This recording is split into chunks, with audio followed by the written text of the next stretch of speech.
Putin soldiers categorically refuse to go to the front, because they do not trust the high command and the death toll in Russia is rising. Kyiv claims Russia has stopped sending troops to Ukraine, because volunteer soldiers categorically refuse to fight. The Ukrainian Armed Forces General Staff said distrust in the high command, fear of a huge death toll, and the treatment of wounded soldiers were preventing troops from going to the front. The Ukrainian advance on Kharkiv continued to make progress, with the mass surrender of Russian troops, giving a glimpse of the turning point of the war finally coming. The military command of the Russian Federation has suspended the deployment of new, already formed troops to Ukrainian territory, the Ukrainian General Staff said.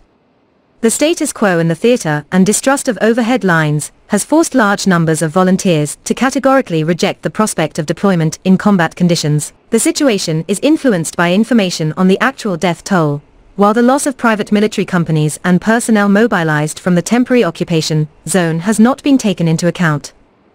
The situation is worsening due to the prevailing attitude towards their own wounded.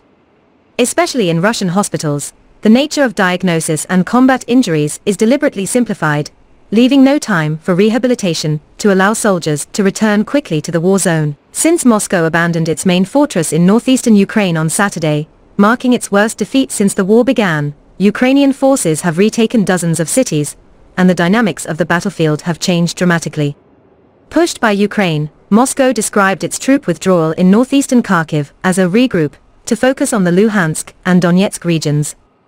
Speaking at the central square of Baraklia, a key military supply hub occupied by Ukrainian forces late last week, Ukraine's Deputy Defense Minister Hanna Maliar said 150,000 people in the region had been liberated from Russian rule.